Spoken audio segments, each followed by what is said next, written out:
পহেলা বৈশাখ এটি পুরনো বছরের গ্লানি ভুলে নতুন বছরকে বরণের দিন। এবারের পহেলা বৈশাখে আমরা পিকনিক করেছি আর সেই ভিডিওগুলোই আপনাদের সাথে শেয়ার করার জন্য চলে আসলাম। হ্যালো এভরিওয়ান, আসসালামু আলাইকুম। কেমন আছেন সবাই? আশা করি অনেক অনেক ভালো আছেন।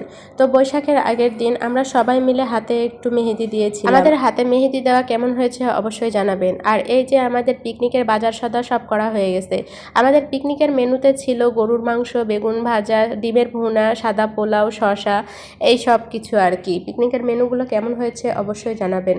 তো এই সব কিছু আমরা কেটে বেছে ধুয়ে মাংসগুলো মেরিনেট করে রেখে দিব। এই খাবারগুলো রান্না হবে রাতের বেলা। আর বিকেলবেলা আমরা সবাই শাড়ি পরে একটু ছাদে ভিডিও বানাবো, ফটোশ্যুট করব। তারপর আমার মেয়েকে সেজেগুজে দিয়েছি। এটা ছিল বিকেলবেলা। আমার মেয়ে তো শাড়ি পরে খুব খুশি। আর এই যে আমরাও শাড়ি পরেছি। এই শাড়িগুলো কয়েকদিন আগে অনলাইনে কিনেছিলাম। তো আমাদের শাড়ি পরে সবাইকে কেমন লাগতেছে সেটা অবশ্যই জানাবেন। এবারের পহেলা বৈশাখে আমরা বাইরে কোথাও ঘুরতে যাইনি, ঘরের মধ্যেই সবাই মিলে পিকনিক করেছি। ঘরের মধ্যে পিকনিক করার আনন্দই আলাদা। বাইরে অনেক রোদ গরম, এজন্য আমরা বাইরে ঘোরার কোনো প্ল্যানই করিনি। আর এবার আমার ছেলের পরীক্ষা চলতেছে, এজন্য আরও বাইরে ঘোরার কোনো রকম ইচ্ছাই ছিল না। তো এই তো আমরা শাড়ি টাড়ি সব পরা শেষ করেছি। এখন আমরা বাসার ছাদে যাব। ছাদে গিয়ে অনেক অনেক ভিডিও করেছি, কিন্তু আপনাদের সাথে সেই ভিডিও পরে শেয়ার করব। ওই ভিডিওগুলো করতে করতে সন্ধ্যা হয়ে গেছে, এই জন্য আমরা এখন সবাই বাসায় চলে আসবো। আমাদের বাসায় মাঝে মধ্যেই আমরা পিকনিক করি। আর এই ভাবিদের সাথে আমার অনেক ভালো সম্পর্ক। আমি যেখানেই থাকি সেখানেই সবার সাথে অনেক ভালো সম্পর্ক তৈরি হয়ে যায়।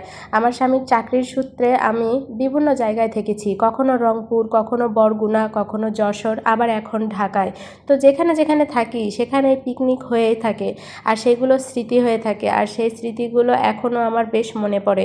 তারপর আমরা ছাদ থেকে বাসায় চলে এসেছি। এসে ভাবিদের সাথে আবার কিছু ভিডিও তৈরি করলাম। এই সব কিছু স্মৃতি করে রেখে দিব। এখন আমাদের রান্নাবান্না করার পালা। তো চলেন রান্নাবান্নায় কি কি করতেছি সেটা একটু আপনাদের সাথে শেয়ার করি। ওই যে দুপুরবেলা রান্নার জন্য সব কিছু মেরিনেট করে রেখে দিয়েছিলাম, সেগুলো সব ফ্রিজ থেকে বের করে রেখেছি। এই যে মাংসটা এত সুন্দর করে মেরিনেট করা হয়েছে, মাংসর মধ্যে সব মশলাপাতি ঢুকে গেছে। এই মেরিনেট করা মাংস কিন্তু রান্না করতে খুব দ্রুত হয়ে যাবে। তারপর ডিম সেদ্ধ করে ছিলে রেখেছিলাম আর বেগুন কেটে রেখেছিলাম, এগুলো এখন রান্না করা হবে। ইচ্ছা ছিল পিকনিকের এই সব রান্না বান্নাগুলো বাসার ছাদে মাটির চুলায় রান্না করব, কিন্তু ছাদে এত পরিমাণ বাতাস ছিল এই জন্য ছাদে রান্না করা হয়নি। এই যে আমাদের গরুর মাংস এখন রান্না হচ্ছে।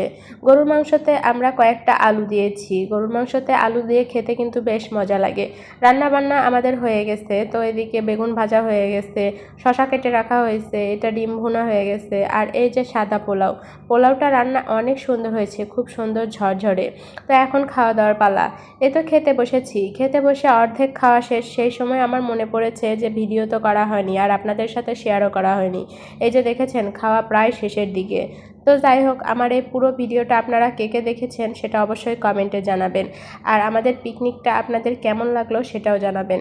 এদিকে আমি একটা সুন্দর হাড় পেয়েছি। এই হাড়টা খেতে এত মজা। আমার মতো গরুর মাংসের হাড় খেতে কে কে পছন্দ করেন সেটাও জানাবেন। আল্লাহ হাফেজ।